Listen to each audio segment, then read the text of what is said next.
You are listening to the Archaeology Podcast Network. The Archaeology Podcast Network is sponsored by Codify, a California benefit corporation. Visit Codify at www.codifi.com.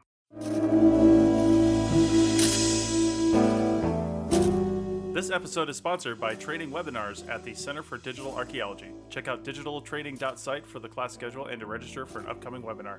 That's digitaltraining.site. Hello and welcome to the CRM Archaeology Podcast, episode 102 for January 18th, 2017. I'm your host, Chris Webster. On today's show, Bill White and I talk about our experiences at the 50th Annual Society for Historical and Underwater Archaeology Conference in Fort Worth, Texas at the beginning of January. So go register for the next conference coming up, which could be California or Vancouver or wherever you're at, because the CRM Archaeology Podcast starts right now.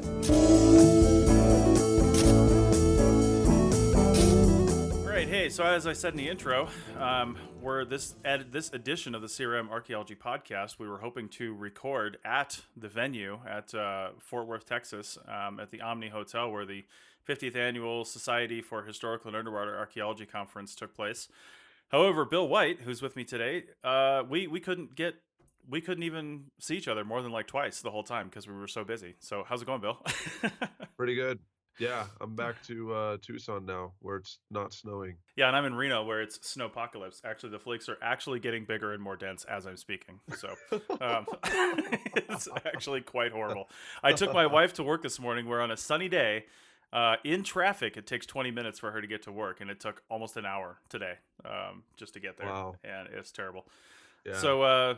So anyway, and on top of that, it snowed in Dallas on, what was that, Saturday or Friday or something? I couldn't believe it. Yeah, but I mean, we need to really be more descriptive when we mean snow. Right. So Dallas, like, first of all, I was thinking, well, it's similar latitude as Tucson.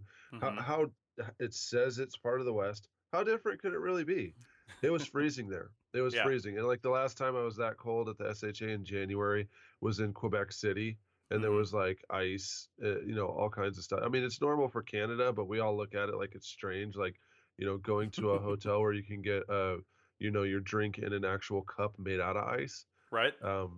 Yeah, so that's the kind of stuff you can do in Quebec City. And this year they might have been able to pull it off in Fort Worth because it was that cold. Mm-hmm. But the snow we're talking about was like, I don't even know if it's technically snow. It was that little stuff that looks like it's the foam balls, the tiny balls, and then they just kind of build up. It's just like, the air just willing itself to snow. It wasn't actual flakes or whatever. So that actually caused a snowpocalypse. One of my good friends who lives in Fort Worth, he let the people in his office go home at 3:30. They normally get off at 5 on the Friday, because it took him 2 hours to get home. Oh my God. Just because there was like the specter of snow in Dallas. Right. So, it was snowpocalypse for Dallas, but I think the majority of the country would just laugh like, wow, that's not, I mean, it was the kind of snow that you can just drive fast and it gets off your car. Yeah.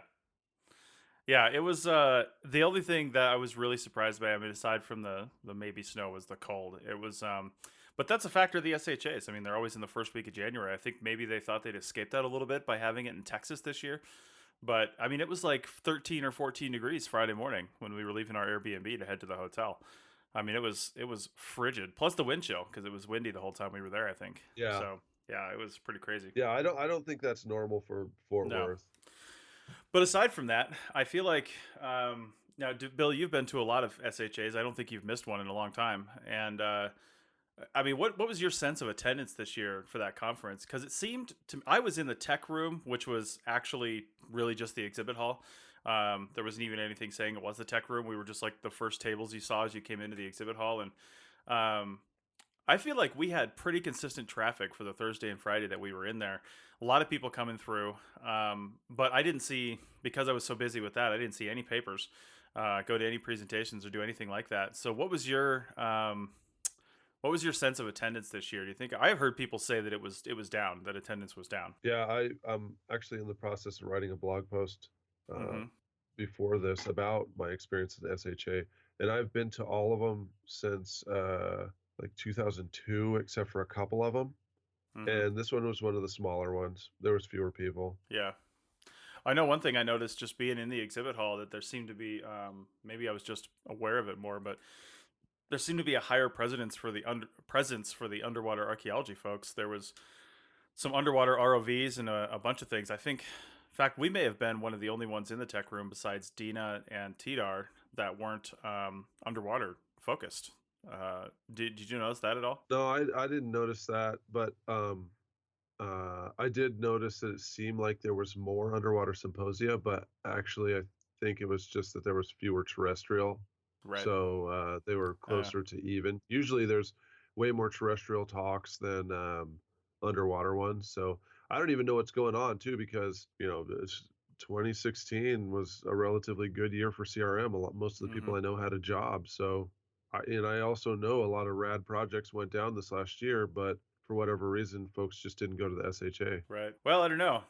We definitely had a good. We had Codify in the APN at the tech room booth, and we had a lot of people coming by, and I recorded a bunch of interviews, just standing up. I had my boom set up and my mic right on the edge of the table, and I recorded a bunch of interviews just standing up right there. And we actually talked to a lot of people about Codify Caption and what we're doing for CRM coming up here in the next few months, and people are pretty excited about that. And just to kind of get some of my stuff out of the way, because I think most of what we're going to talk about are the things that you did at SHA, Bill. Because, like I said, I spent most of the time in the tech room. We gave you, because you won at the Great Basin Anthropological Conference, you won one of our photo boards, which we hadn't even developed yet, but we knew we were going to. And so we finally delivered it to you at the conference. Have you even had a chance to pull that thing out and take a look at it and really check it out yet? I looked up what you said about the targets for 3D imaging on Yeah. the internet. Yeah. No, but I mean it comes perfectly because I need to do artifact pictures for my dissertation right now anyway. So Nice. yeah, it's perfect timing to get that. I already had the like the foam board light stand, and I have some lights and stuff. So Mm-hmm. I already had a lot of the photo stuff, but just having this option to do 3D photos, that hopefully it's a game changer. Mm-hmm. Yeah, and if your artifacts fit on the board, because we gave you the 10 by 12, if they fit, I mean, you can take all your artifact photography on that board and crop out the scales if you want, and just have that background. And then the 18% gray background allows you to use an eyedropper tool with white balance in any software that has that capability, and then color balance your photo. So works out pretty well. That's why it is gray. So it works that way.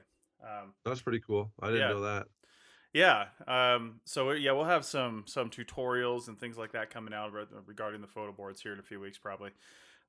Show people how best to use it. But so anyway, what was let's just go day by day. What was your Thursday like? What'd you do on Thursday? Well, Thursday is pretty interesting because of snowpocalypse elsewhere in the country. My flight was late on Wednesday night, so I didn't even get to my room till a little bit after 1. Hmm. So, and then I also had to I had to finish my online class that I taught this winter. Mm-hmm. So I missed the morning on Thursday, but I Mm-hmm. checked in at noon just in time for my former advisor to buy me lunch. Well, that was, perfect. Like serendipity, hey, how's it going? I'm hungry. And then just look at him like, oh, I'm also hungry too. Yeah, let's go get something to eat. Yeah, I got to Yeah. go see my old master's advisor. It was great. The guy's a cool guy, and Nice. I actually ended up hanging out with him and the current SHA president, and we talked about doing webinars along the lines of the SAA. I've actually kind of been tasked with doing that for one of the committees there at the SHA, the Academic and Professional Training Committee. Mm-hmm. And it's taken a while to work things out. I know you and I just grab our microphones and just start to talk, right? And then we just put it on Right. the internet. But there's more to it with an organization like the SHA. And I've also, it's cool that we didn't start a couple years ago when the conversation first came up, because I've had enough time to take some of the SAA ones, at least the free ones, Mm-hmm. and I get to see like what they're doing. And I really don't know because I'm not an SAA member, so I don't have access to like their back end or whatever. Mm-hmm. But it doesn't seem to me like they're recording them so that you can re-watch them. So the goal with the SHA's version, there would be some along the lines of professional training that you're already doing that would have to do with the SHA, Mm-hmm. that would be free, and they'd be hosted on the website for the SHA. Or at least this is the plan. This is the plan right now. I don't know how far this will actually end up going. Mm-hmm. But then also, in order to support the whole thing, there will be a few paid ones each year. So if you're an SHA member, and also the other thing about the SHA compared to the American Archaeology Society, it's a way smaller group. So Right. there's a lot more flexibility as far as, if you have a great idea and you know the right people and you run it past them, Hmm. then it's not a big deal to get things done, right? So with the SAA, I feel that there might be a little bit more work to do. Nevertheless, that we're still in the planning stages. It kind of got halted because the website for the SHA got redesigned. So there was kind of a question of, well, if we record it, where's it even going to live? Hmm. Uh, and then the next question that we have to talk about is, how is the money going to be, received by the organization, and what's going to happen with that? Right. So it's moving along, but for the first time, I actually got to talk to, people at the top, and they sounded interesting, or interested.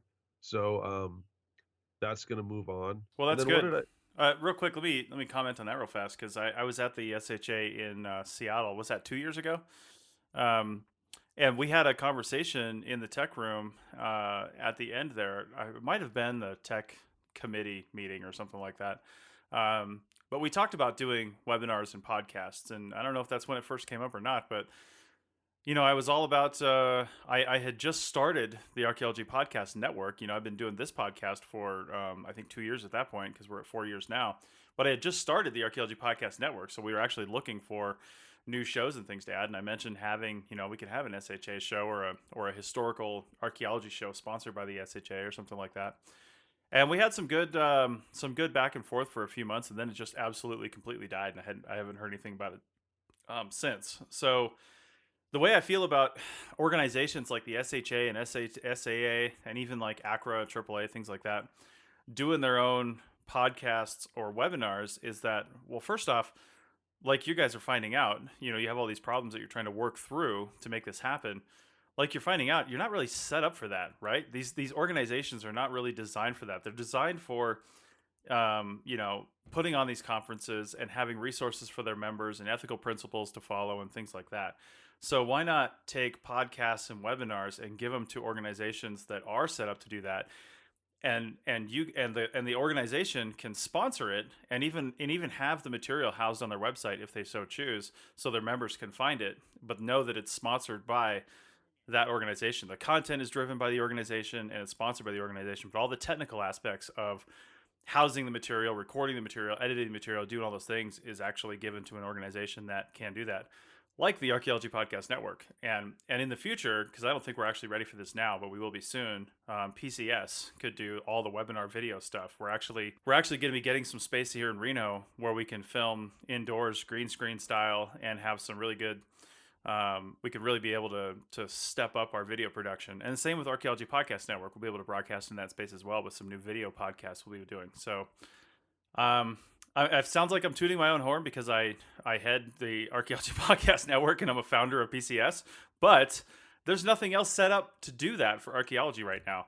So while I applaud the organizations for trying to do something like this, I hope it doesn't get lost in them trying to figure it out, and they maybe at least seek as an option, you know, outside help, even if it's not APN or PCS, as long as it's somebody that is set up to do this professionally and can do it. I don't know. What are your thoughts on that, being involved in this now? No, man, I totally hear you. I like I said, it's like I'm like the guy that's moonlighting away from the blogging and stuff with the SHA, right? So Right. uh, I didn't sit around and wait for someone to write a book on, how to build a career, or, write a resume or whatever. I Yeah. just ended up doing it, right?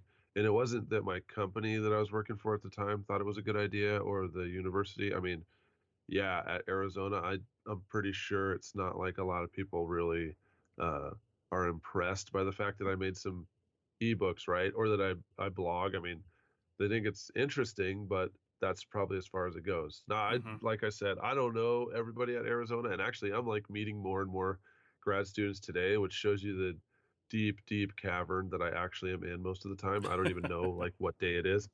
So I don't know what the faculty or my co-students think. However, I just didn't wait. And so the same thing with the webinars and doing the podcast. I'm already Hmm. doing that. So that's the reason why they ended up talking to me about it, right? And Mm-hmm. so to get it going, I have been part of this discussion of establishing the webinars, and they want to do it. So yeah, I mean, partnering with the podcast network or PCS, that's definitely in the future, a potential. However, I mean, we're I don't want the conversation to stop, and it's Right. taken like multiple years, so we got to figure something out. I think that many who have taken the SAA ones, they've gotten a lot of value out of them, but they're doing their whole own thing, right? And their thing is very similar to like what the advisory council does with their Section 106 classes, where you sign up, you take a class, it's a webinar, you sit there and you consume the material, and maybe there might be some time for you to type in some questions at the end that somebody will get to talk about. Mm-hmm. But you're just basically buying a movie or something that you watch to get some information, and you take notes as you wish, right? Mm-hmm. And like I said, I don't know if you pay for that, if you get a chance to watch it again, or if it's elsewhere, because I've only been part of the free ones, and no one ever gave me a screencast of the free ones. Right. So I don't actually know about what happens with the paid ones. This is only stuff that I've heard about the paid ones. But I don't think that they're trying to like build a channel, like a YouTube paid channel or a subscription service to watch these again and again. I think that it's a matter of having the specialists who are really skilled and experts in their field give Mm-hmm. the talks, and then if it's super popular, then maybe they do it again, or maybe if they get a certain number of questions along a line of inquiry that they can spin off another show, they do that. Like I said, I don't know about that. However, I do know that there's some people from the SAA that are on their board and high up administrators that actually attend the SHA. So maybe some of the ideas will mix together. I know Mm-hmm. that the SHA took over the bottle identification website that was started. Oh man, I can't think of the guy's name who started it. He's a I pretty know who cool you're talking guy. about. Yeah. His name is Bill. I can't think of his name right now. Mm-hmm. I'm totally blanking. But yeah, that SHABLM website, that thing is awesome. Yeah. So that thing was already created by someone else, Bill Lockhart, that's his name. That's right. And anyway, the SHA, they're not afraid of collaborating and working with other groups. So Bill Lockhart is doing this stuff with the BLM, and then now it has the SHA name on it, and you can access it through the SHA website. So I don't see how they'd have a problem if something like this started on PCS or started on the podcast network, and then they just added it to their brand. Right. Well, we're going to go to break here in a couple seconds, but I will just say a lot of this, it really is crossing with. And first off, even if everybody does their own thing, the worst case scenario I see from that is we just have more resources available to everybody, right? So it's kind of a good problem to have. So if they never partnered with PCS or the APN and we did the same thing and they did the same thing, that's just more likely that when somebody types in, I want to know about historic bottles on the internet, that they're actually going to find a high quality resource. So that I see is the worst case scenario here is there's a lot of stuff out there for people. That being said, we are doing, just looking at PCS's videos right now under historic artifacts, we have introduction to bottles, introduction to tin cans, introduction to insulators as some of our initial offerings here. But our style is completely different than what SHA is talking about doing with webinars, right? These are longer format things. They'll cover probably more topics, or at least a single topic more in depth. But that's also what we're doing over at CODA, the Center for Digital Archaeology, with their digital training.site website. I'm teaching some webinars. They're 2-hour webinars. They're $75 for a seat, but it's high quality information. It's open to everybody. There's no membership required. And we are getting into some more non-digital archaeological topics as well coming up this year in 2017, like one that I'm planning on historic artifacts, prehistoric artifacts, kind of an overview kind of thing, and stuff that people can just show up and take these courses anytime they want. And we are recording them, and we're deciding right now what we're going to do with those recordings. What do you get if you actually sat through the webinar versus what do you get if you just watch the thing online, because there has to be something more for the people who paid the $75 to sit there and watch it versus someone who just downloads it and watches it, whenever. So we're trying to figure that out. But anyway, we'll continue this discussion in 30 to 45 seconds and on the other side of the break.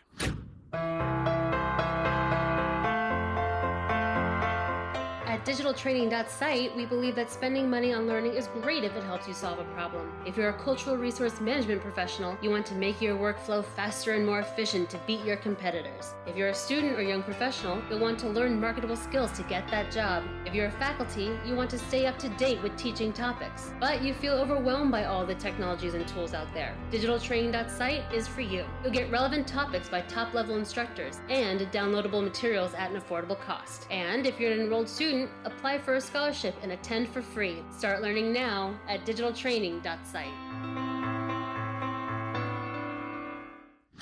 All right, we're back, and I think before we rat hold on webinars and podcasts for 10 minutes,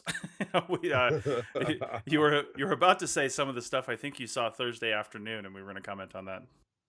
Yeah, actually, you know what? I can't even really remember what I saw on Thursday afternoon. It was over a week ago. It's gone now.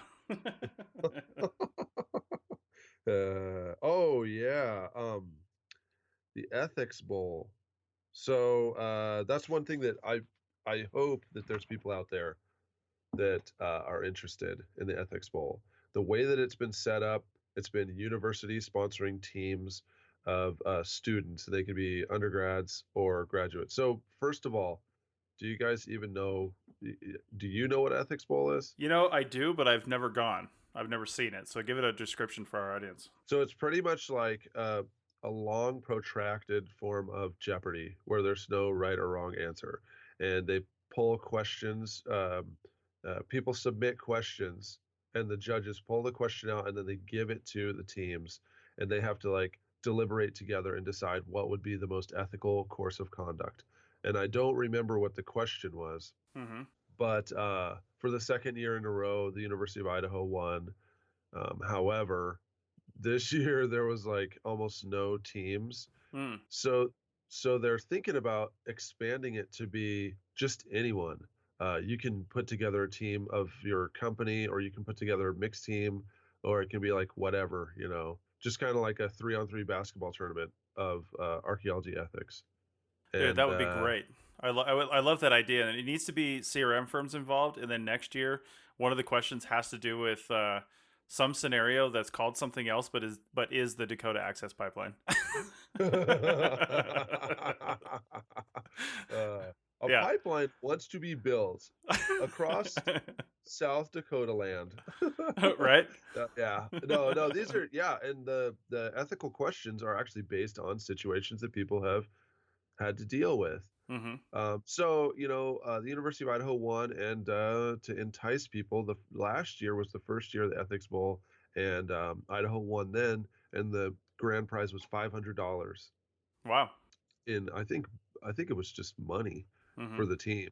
This year, the prize was expanded to $750, but the Idaho students were like, you know what? We'll just stick with $500 for first place and then $250 for second. So if you go to the Ethics Bowl, and it's like a couple hours long, in the conference like program, it shows that it's like 3 hours long. Actually, it's not even that long. It took them like 45 minutes to an hour to do it all, and for the judges to determine a winner. So they're trying to increase the number of teams. Low score is $250. If you come second, if you're first runner up, second place, $250, man. That's decent. And then if you win, that's big time, $500. That's quite a bit for you just to answer a question where there's no right or wrong answer based on a scenario that people have experienced. So the Ethics Bowl, like, they want it to expand. There's actual prize money involved, and they're trying to figure out how to expand it. So if you're out there and you're interested, tell the SHA, expand it from students, include CRMers. And people who work for the government in the parks. Who is there contact info for that, or is there a common email address for Ethics Bowl or something people can send stuff to? Yeah, I'm not going to say it on the internet, but we can put it in the show notes. Put it in the show notes, because the people who were the judges this year, some of them were on the team last year, and I guess it's the 4th annual Ethics Bowl. I don't know what the other ones were. I guess last year was the first time Idaho was involved, but 4th annual Ethics Bowl, prize money involved, and I will figure out who the actual person to contact for that is. Okay. I think it'd be really fun to have that like moderated almost by somebody from the Archaeology Podcast Network and recorded like a almost like a game show host. You know what I mean?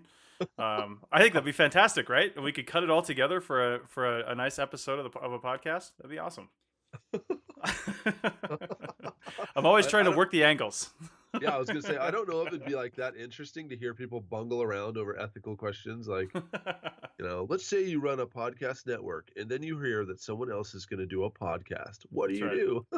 Well, if Well, you're Chris, you say, "Come to my side." well, if we'd have to do it in video, so we could do it like some reality show, right? So, so when somebody's asking the question, we can get these concerned looks from the other side, and the music in the background, and it's totally fictitious. We can make this look really good, and then really hype it up for the following years. There you go.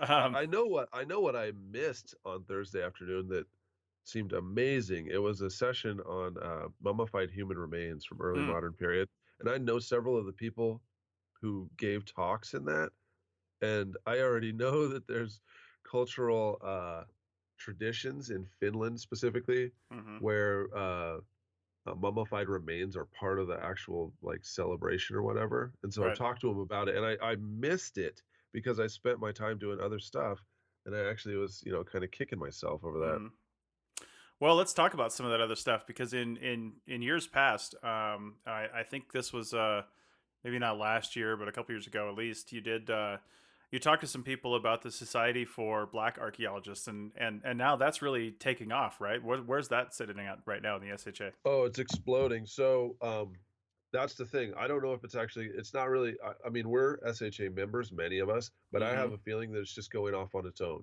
The, Mm, the since last year was announced that the SBA would start an underwater archaeology program associated with Divers with a Purpose.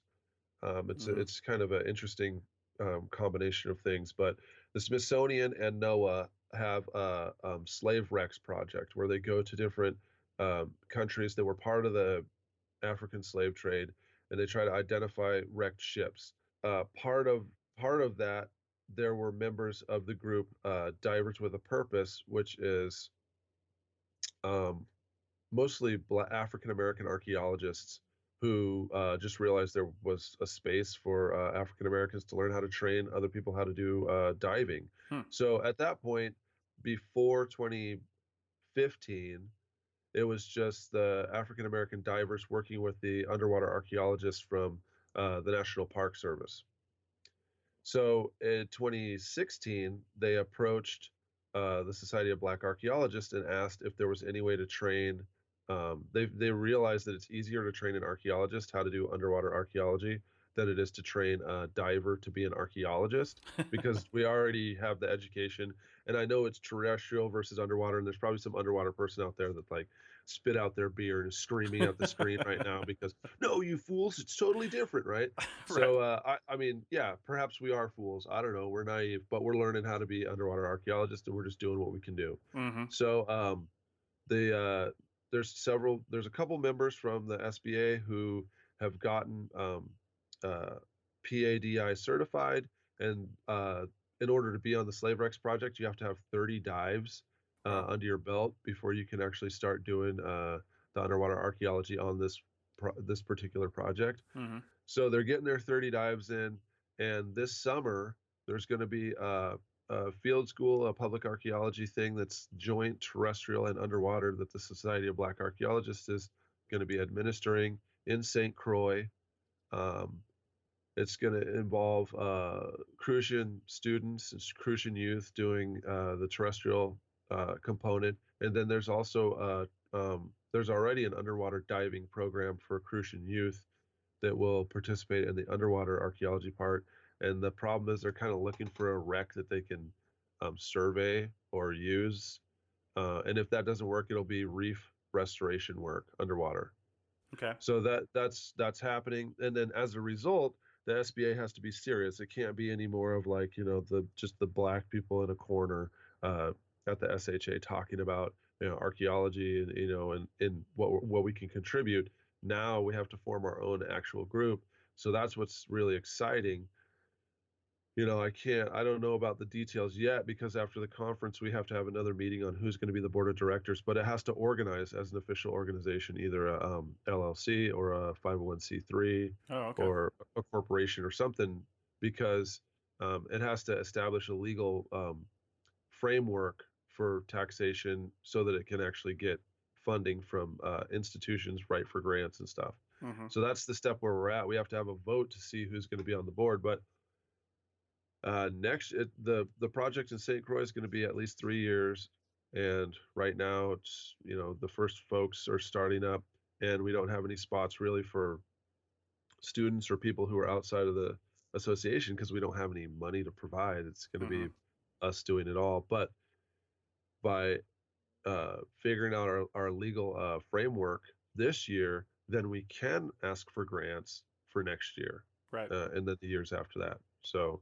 I have to finish my dissertation. I'm like locked in a closet, literally, and I'm in the process of doing, you know, uh, getting my PADI certification to go do underwater, to do scuba diving, but since there's no water anywhere near Tucson, it's going to be kind of hard to get my 30 dives in before the summer. So I'm Right. giving myself a year to get 30 dives. I know Mexico's close, but it ain't like, across the street. So I got to figure out what I'm going to do to get all my dives. I'm working with the people from Diving with a Purpose. So yeah, stay tuned. Does It, I know places like that because people want to stay up on their practice, and they want to be able to do things like that even if they live in the desert with no water. But don't they have places where now what counts as a dive? If you went to a place that had like a dive pool or something like that, does that count as a dive, or does it have to be out in the water somewhere? yeah, I don't know. You're Yeah. right, because I have a pool. There you go. Put all your I can stuff get on. I can get 30 dives done in like 4 weeks if Right. we just go to my pool and I just go underwater, right? So I'm pretty sure they're talking about serious, actual going out open water stuff, Right. and I think they mean the ocean. However, I know that they've done some underwater archaeology in like the Great Lakes and stuff. Mm-hmm. So and I know in Idaho, when I was a student at the University of Idaho, our open water certification was at Lake Pend Oreille or one of the other deep lakes Mm-hmm. there in northern Idaho. They didn't go all the way to like Seattle in order to do the open water. Right. So it's a matter of figuring it out, getting my certification, and then figuring out. I'm pretty sure there's people in Phoenix that are part of the association, and I can almost guarantee you, once every 3 months they go to Mexico. And I Mm-hmm. already know several people who they did scuba dive, and I know a guy. I used to work with a guy who was an archaeologist. He was a field tech, and then his other job was training people in Mexico on how to do scuba diving. So I'm trying to figure out from that guy. I need to figure out what divers with a purpose really want for my certification Mm-hmm. and what qualifies as a dive, and then I can expand from there. Right. Cool. Well, that sounds really Yeah, fun. so it's going down, and like the people who started the Society of Black Archaeologists, they're getting more and more people soliciting them for doing work, like CRM work and other Mm-hmm. stuff, and they just really don't have the capacity. So when they set up their legal framework, then they can actually um, charge money. Because otherwise, the way that it's set up, it's like you're just basically paying two people who are PhD students to do this. If we have an actual organization, then all the professors and CRMers that are like the advisors for the group right now Mm-hmm. will be brought on, and there will be a framework for actually doing field work and doing archaeology. So, as far as its relationship to the SHA, I have a feeling that in the future it'll be its own organization, even if it's smaller. That Mm-hmm. will be, aligned and collaborate with the SHA, but it will not actually be part of the SHA. So there wouldn't still be an existing like committee or anything like that within the SHA? So the SHA already has the oh man, I can't think of the name of it. It's like the Gender and Minority Affairs Committee, Oh, right. GMAC. That's it. Yeah, Gender and Minority Affairs. So Right. that's a much bigger and more inclusive thing than the. Well, so here's the thing: the Society of Black Archaeologists is not just for Black archaeologists. People who are not Black are part of it, right? Right. So the goal is to increase the number of Black archaeologists, but it's not excluding people who are not Black. And Okay. so the name kind of is off-putting. That it would only be a Black organization, but that's not actually the case. Um, Right. Well, that's At good. any rate, Yeah. the SHA already has its own thing, and like you were saying, the SHA's goal is to uh, report on work that we've done and focus on ethics and create an organization for historical and underwater archaeologists to work with each other, whereas the SBA is more of a kind of building capacity and going into communities and doing community archaeology and building the number of African American underwater archaeologists and trying to actually go and it's more of like an action group compared to the SHA, which is more of a maybe it's not really Hmm. regulatory, but uh, a more intellectual group. Right. And I guess having your own organization too would open up to, because the SHA is, historical and underwater archaeology. This would, being separate from that, would separate you from the historical aspect too, and open you up to everything else. Well, and it also would kind of separate us from the archaeology component and That's true too. into Yeah. education and heritage conservation, which is that's really actually what's kind of missing out there. I Hmm. just saw an email that talked about the Department of Interior's 24 new National Historic Landmarks that they nominated this year. And going down the list, I mean, of course, we live in a racialized society, right? So I Hmm. just look at sites and I like read behind the lines the ethnicity or the race of the site. So Right. you'll look at a farmstead and it's named the Jones Farmstead. You might think that that's, Euro-American, but that could be African American or Native American or Asian. There's a million things it could be. Hmm. However, when they explain the significance of these different places, Chicano Park's one of them in, oh man, is it LA or San Diego? Anyway, it was the place where community leaders came together and they protested like the destruction of the park, and it's still Hmm. there. So that's National Historic Landmark. But I looked through it, and of the 24, probably about 18 of them were ethnic. They Hmm. were associated with either Native American groups in prehistory or proto-history, Hispanic, African American, Asian American, and so there was all these um, landmarks that they just nominated. However, I guarantee you, the people who created that and actually led to the nomination and the confirmation of that were not of that ethnic group, Hmm. just because that's the way that our entire organization is. There's not Hispanics making decisions about Hispanic resources, and there's not really African Americans making those same kind of decisions. So to build the capacity and the ability to nominate our own things and for it to be within our own, it creates a whole nother level of ownership Hmm. uh, of that resource. Okay. Cool. Well, that's awesome. I was gonna say, if you hadn't said the Society for Black Archaeologists was inclusive of other people, I was gonna say we should start a society for white archaeologists as well. Oh wait, that's the SAA. Yeah, Sorry. ooh, I was gonna say that is just archaeologists, but Right? yeah, you're right. SAA. Yeah, I don't know, man. That's not fair of us to bag on the SAA like that. It's not.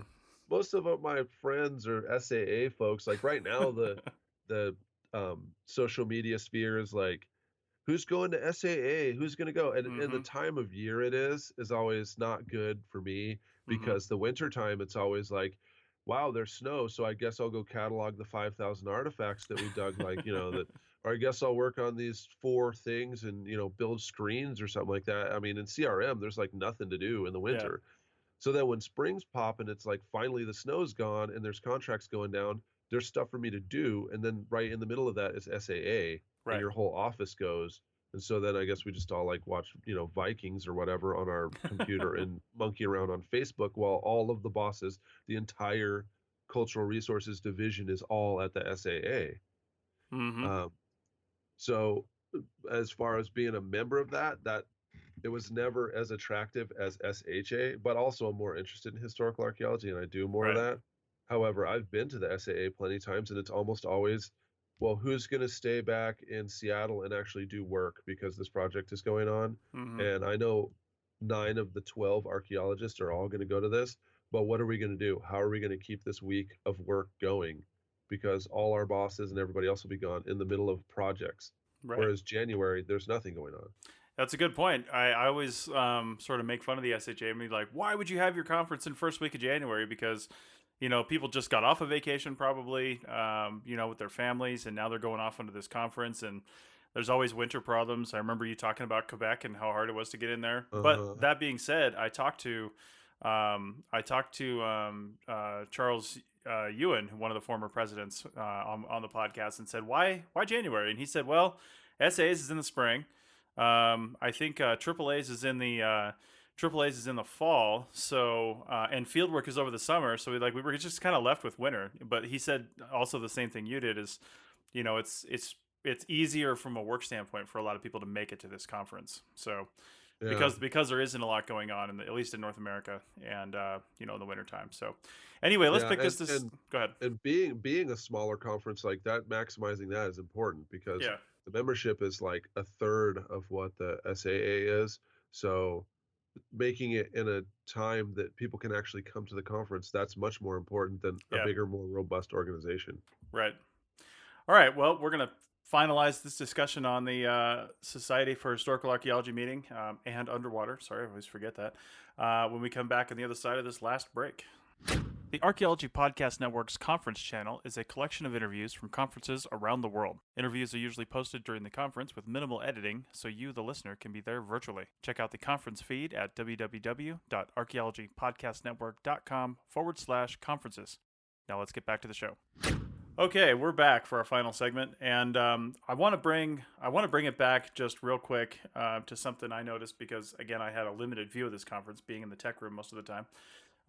We were right next to for a while. Well, we were right across the aisleway from TDAR, the Digital Archaeological Record, and they're basically a housing and repository for those that don't know for archaeological information. Right? They store this in an archival format. And they make it available to people on a limited filtered basis, but that's what they do. That's what they're set up for. And they're at Arizona State over in Tempe. So, Bill, I just wanted to ask you real quick about that. Being on the other side of the state at the other Arizona university, is TDAR talked about there in the archaeology or anthropology department as a place to store your stuff? Because I know they have a real problem with communication, with advertising, right? With marketing, with getting their things out there. They're at all the conferences and things, but still it seems like people don't really know who they are very much. Yeah, I don't know. Okay, so in my own experience as a grad student, yeah, you find out Mm-hmm. what TDAR is. They come and talk. There's Okay. no way you can finish all your courses without someone coming from TDAR. And actually, I set up all my stuff for my dissertation to ultimately be curated at TDAR. So Ah. all of the the artifact tables, the PDFs of the reports, Mm-hmm. and I don't know what else they'll take. I know all my photographs, all that stuff's going to go to TDAR. Mm-hmm. Well, that's good. Yeah. So if you're a graduate student at the University of Arizona and you're not doing a PhD or a master's on something that would be sensitive, TDAR, well, also the best thing about it is you can have different levels of private versus publicness. Because I set mine all up as a public archaeology thing, everything Mm-hmm. I have is public, and I need to figure out what to do about the UTMs of our excavation units.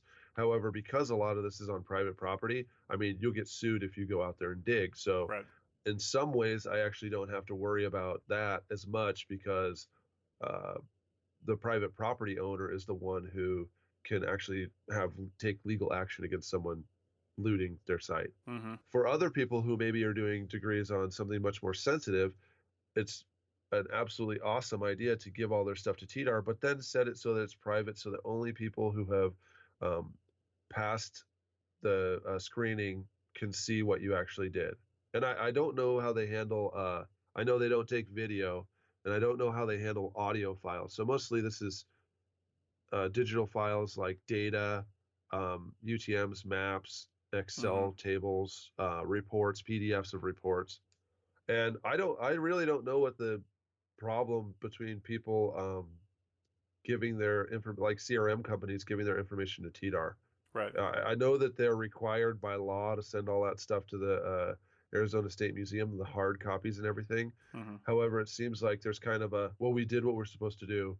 So doing this would be extra work and we don't necessarily need to. Right. I don't know if that's a public image thing of TDAR. I know that the state of Arizona, Arizona State Museum has way more information than TDAR. So if Right. you have access to the ASM, then like TDAR is a drop in the bucket compared to the ASM. Mm-hmm. Yeah, that's a good point. It's interesting to see where TDAR goes, in the future, because like you said, I think for grad students and things like that, it actually is a good thing. It's for academic projects, TDAR is a really great place to store your things. But for CRM stuff, I feel like people would be hard pressed to store things there, simply because I know, at least here in Nevada, most of the land we have is BLM land, and all your records are stored at the BLM district office, right? So it's all right there. Now, maybe they don't want to have all that stuff. I don't know. Maybe if some other organization came along and said, "Hey, we'll keep all this for you right here, and it's digitally accessible," then maybe that would work. But that's also kind of what Dina is trying to do. I talked to them as well, and they're moving from the southeast and kind of taking over the East Coast and moving west with their records, and that's a completely different thing, though, the way that they're doing that. So it's, again, filtered access, but it's just different. They're basically giving you access to the records for different states, and it depends on what the state gives them access to and all kinds of stuff. So it's definitely, nobody's quite figured out exactly the best way to do all this. Personally, I feel like the whole concept of archaeological records management from a long-term standpoint really should be some sort of federal thing, right? I mean, when we get back into prehistorics, we're talking about pre-states even existing, or in a lot of cases, pre anyone being here except for the Native Americans, right? No Europeans, no anything. So why would this be on a state-by-state or institution-by-institution basis? It almost should just be the federal government has a plan for archiving and holding all this stuff, and there's one standard, and everybody sends all their stuff right there, and it's accessible by whoever needs to get to it. So I don't know, that would be way complicated and too hard to set up. Yeah, and the way that the compliance is set up varies by state, so which is ridiculous. Yeah, I mean, we've basically got 50 different administrations with different levels of state, local, and federal that actually kind of boil down to really only like 2 or 3 variations. Yeah. I mean, there's some states that are super strict with their cultural resources, and different forests or communities or districts of the state are the ones who take care of all that stuff. California is what I'm thinking of mainly, because they have like a million different repositories. When you go to the repository, it doesn't seem like they have any kind of standard way of holding all that data together. I mean, some of them are excellently done, and then others of them aren't. And it's a lot of times really related to how many people live there. So in Southern California, there's like excellent repositories that have all the stuff. Then if you try to check something out for like, the rural parts or the Inland Valley, a lot of times that's just question mark. You have no idea. I know one time I went on a project, and the repository there in Rohnert Park is excellent. And then about that specific project, I went to this little Healdsburg community museum that is in an old converted church that had way more information about this one specific project. I mean, we're talking cabinet files just loaded with newspaper articles that the SHPO had no idea even existed. Like, they didn't have any of that stuff. None of the universities had that stuff. Then this random little community library had more data than I could process in an entire month. So it doesn't seem like there's any kind. I mean, in California, it's atomized to a million different degrees. Yeah, and you're right. It's all the information centers. The one in Rohnert Park, I've been to that one as well. It's the Northwest. I think it's called the Northwest Information Center. But you're right. These information centers in California are all these little fiefdoms of their own little design, and they all do their own things. And we actually, they're all coming up with their own solutions for managing the records, and it doesn't seem like anyone's talking to each other, which is frustrating. But anyway, that's a conversation for probably an entirely different podcast. Let's take it back to the SHA. Let's take it back to the SHA real quick. And what are some other things that you saw that you want to bring up on the show? This is my second year that I've been part of the 3-minute forums. And every time I'm in it, I pretty much understand that that's probably the way that all conference papers should be given. Right. 3 minutes, dude. 3 minutes. Because in all fairness, most of us were going to the session because there was only like 3 or 4 of the things that we actually cared about, but we have to wade through minute after minute of stuff that we don't really care about in a lot of ways.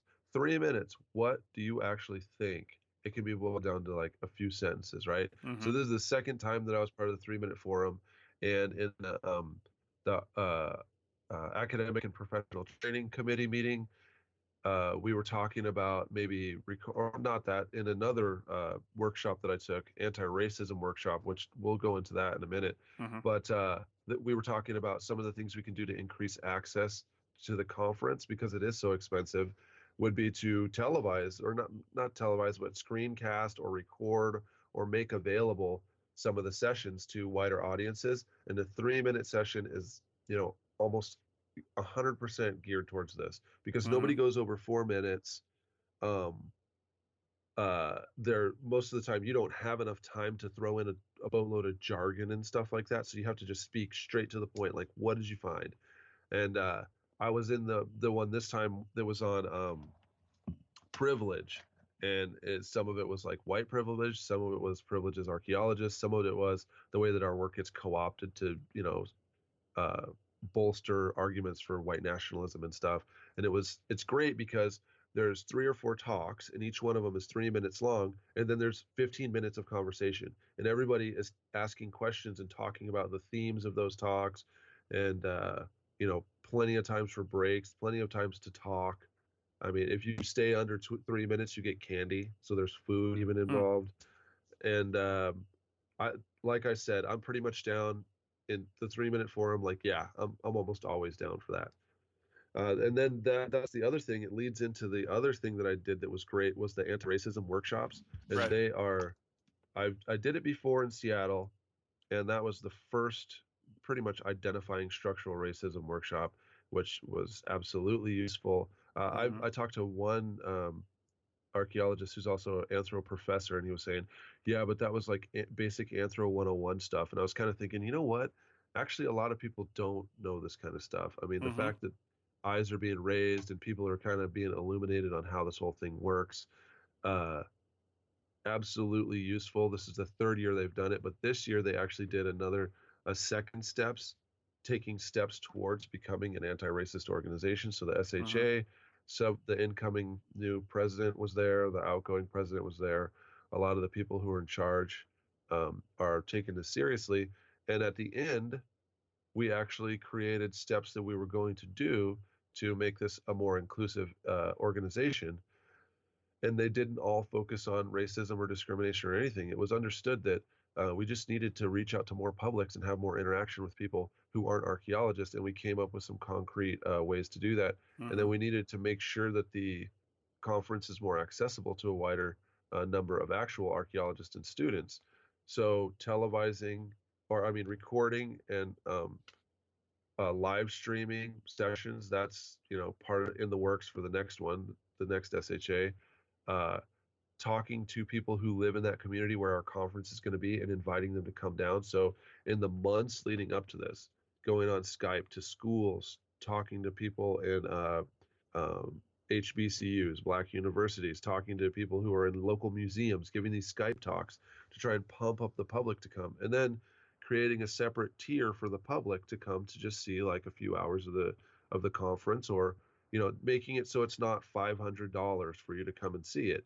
Maybe it's only $5 for a family to come on the archaeology day. Maybe it's only $10 to see a whole day if you're not an actual member. So there's big changes coming up, and then through that, the idea was to target underrepresented groups. So that's the one thing about the SHA that I really like over the SAA, that they have internalized the fact that racism exists, and that it is part of being an archaeologist, as part of the heritage of archaeology in the United States. And they are actively working on a way to try and take it down. And this is not going to happen overnight. We're talking about a generational type thing. Right. Like 30 years from now, the SHA will have internalized this. So this isn't like, you think of a fight or a war or a battle. It's just an overall change of the mentality of the people who are the members of that. And I don't see any movement on that front from the SAA.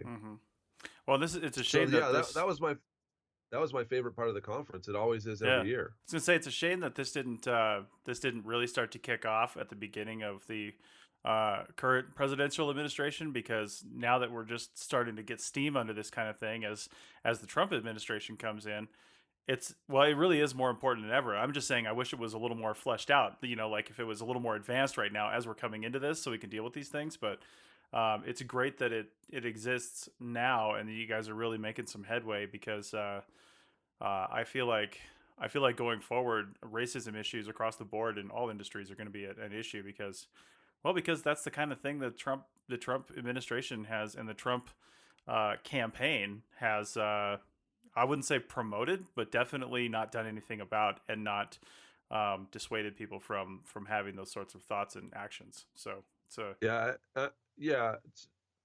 yeah, To get to where the SHA is at now, that didn't happen overnight. We're talking like I'm it took sure. 10 years, Well, there 10 you go. years of people, raising the issue again and again, Hmm. forcing the people who are in charge to address this kind of thing. And even still, there's a lot of people that are thinking, oh, well, there's not really like a race problem in our organization. It's kind of like, look around the room, look at what you're talking about. Look Right. at the people who are coming to see this.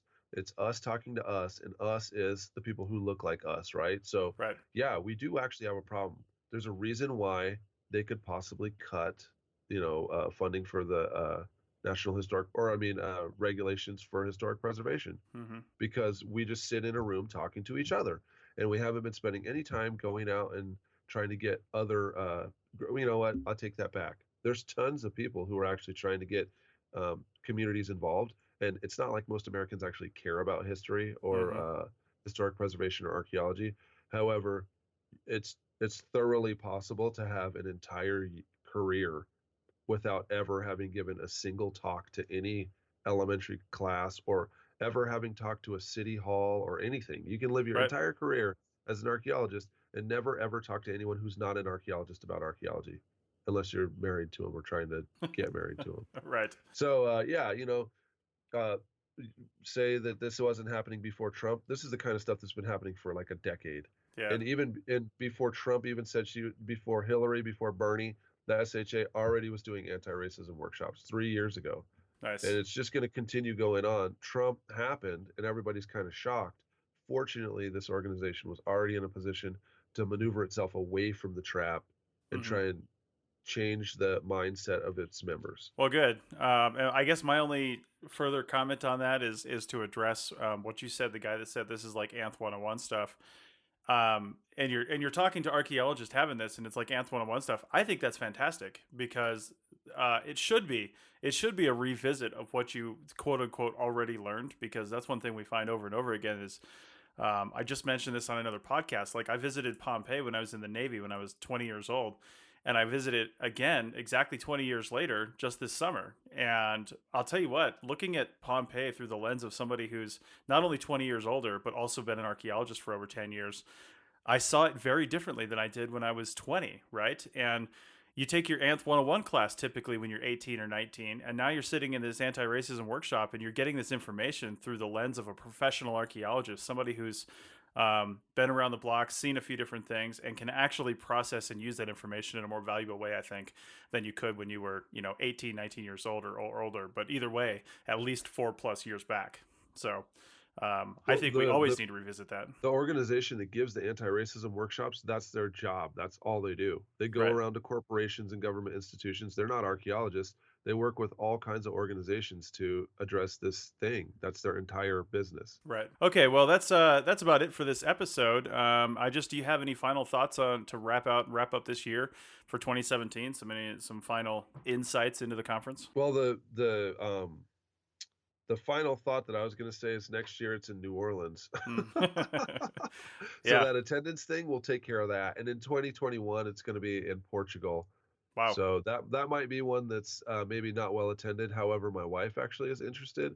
And if you're doing something with archaeology and my wife is interested, then you're connecting with those publics that don't really actually care that much about archaeology. Right. So yeah, see you there, 2018, New Orleans. I'll be there. Do you know where it's at yet? Is it in the French Quarter or is it outside? Yeah, no, it's in the French Quarter. My The God. hotel, I don't know which hotel. It's probably an Omni though. I haven't looked at it. I guess Yeah. the SHA has a contract with Omni, so a lot of times it is one. Hmm. But they told me that it was only like a block away from the French Quarter. My God. And right now we're fielding like the tours ideas, and I was Hmm. thinking, maybe there could be a Louis Armstrong historical archaeology Oh, tour, that'd go be to amazing. different sites.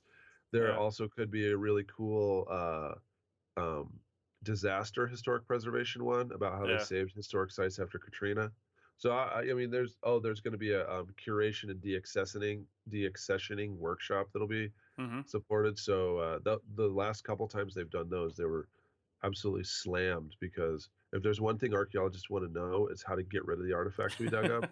Right. So yeah, there's always top minds thinking of these Yeah. different strategies of deaccessioning collections in an ethical way. Well, and the French Court is a great place to have an anti-racism workshop again too.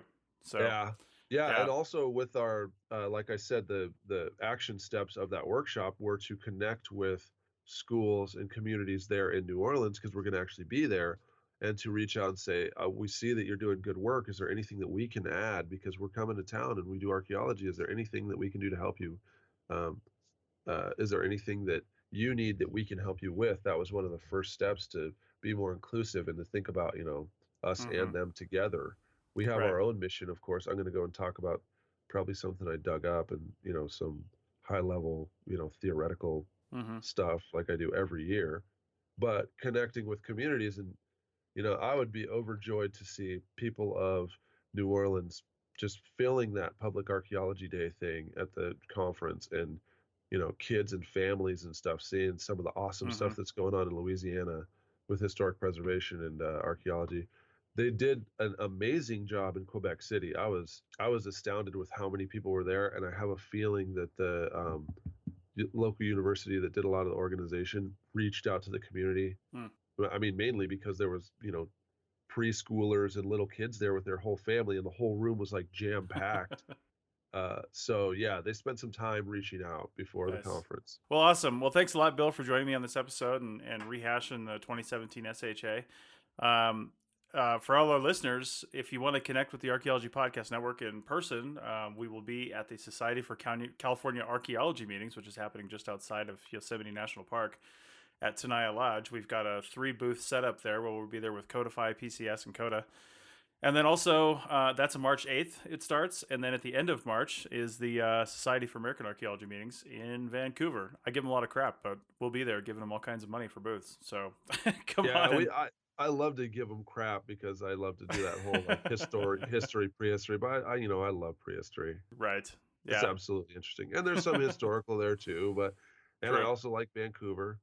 But yeah, I give the SAA crap, but they're actually an excellent organization too. Indeed. All right. Well, hopefully we'll see some of our listeners there. And at the SAs, we will have a forum where we'll be live podcasting from. I say live, it won't be broadcasting live, but we'll be recording live so you can ask questions, and we'll talk about public archaeology and all that. So more information on that to come as we get closer. But for now, that's it for this show. Thanks for joining us, and we'll see you next time. Take it easy.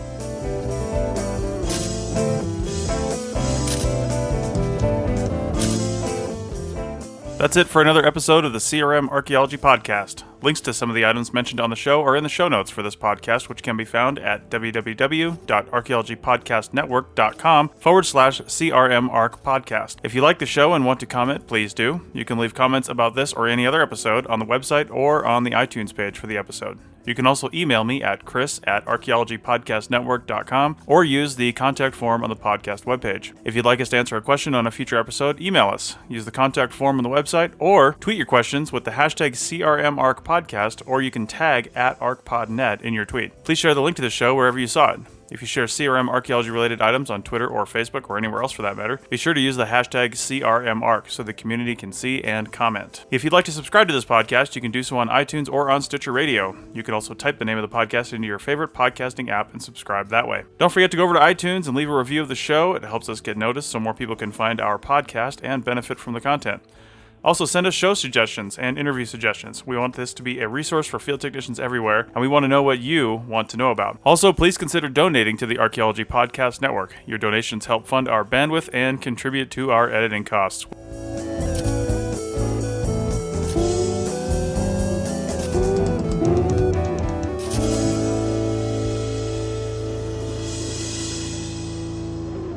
This show is produced by Chris Webster and Tristan Boyle, and edited by Chris Sims. This has been a presentation of the Archaeology Podcast Network. Visit us on the web for show notes and other podcasts at www.archaeologypodcastnetwork.com. Contact us at chris@archaeologypodcastnetwork.com. Thanks again for listening to this episode and for supporting the Archaeology Podcast Network. If you want these shows to keep going, consider becoming a member for just $7.99 US a month. That's cheaper than a venti quad eggnog latte. Go to arcpodnet.com/members for more info.